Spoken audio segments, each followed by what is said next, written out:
What's up guys? Nandito pala kami ngayon sa SM Mora. Gagawa kami ng tatrabawin namin ngayong gabi. Kasama ko nga pala yung idol ko.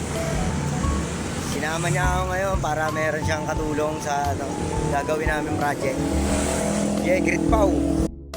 Napayosi muna ako. Yung idol ko. Napakaganda ng kasama ko ngayong gabi.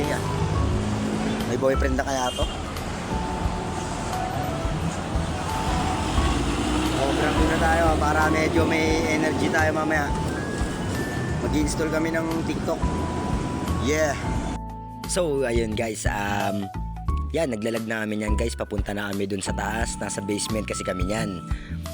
Bale, nag-aasikaso na kami para sa installation and booting installation ng TikTok business. Ayun, ano pa ako guys, namamaos-maos pa ako kasi sobrang saya ako kagabi. Ngayon ko lang to na isip, i-edit, kaya sana tangkiligin yung panoorin kahit papano.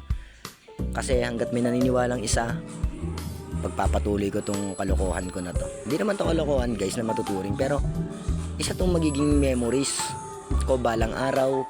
May kita ko, mapapakita ko sa mga kaibigan ko, sa mga pinsan ko, sa nanay ko na nagagawa ko ng mga video.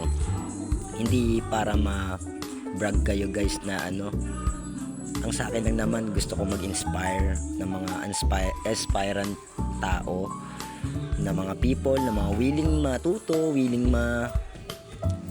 kumita ng pera online, kahit papano makatulungan yung mga family nila, kapatid nilang mga nag-aaral.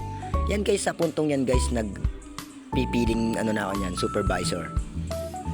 Tamang libot-libot lang ako guys. Ang ganda ng nagawa nilang, ang ganda ng Bright Events na to. Big shoutout so Bright Events na nag-organize, studio organize dito. Napakalupit, napakalakas ng music, napakaganda ng lights. And syempre, hindi mawawala yan. Yung naglalakad na yan. So sa puntong yan guys, na ako yan almost 4 AM na yan, kaya inaantok na ako. Kung makita nyo, parang na ako yan.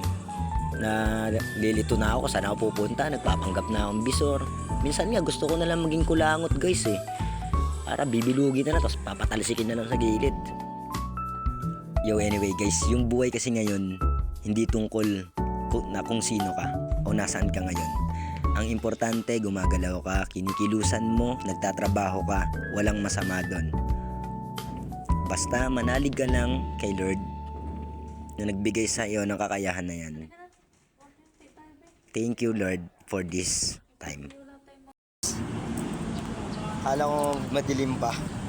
Umaga na pala. Wala. Ang hirap talaga pag panggabi ka Parang struggle pops. Pag panggabi. Hirap pagpuyatan. Pero lalaban pa rin tayo guys. Good pow. So anyway guys, yung point na yan, payment na sa amin yan guys. Ito yung pinaka exciting part ng trabaho namin, yung payment. Thank you Lord sa blessing, and thank you sa mga naniniwala sa akin. Mabuhay po kayong lahat.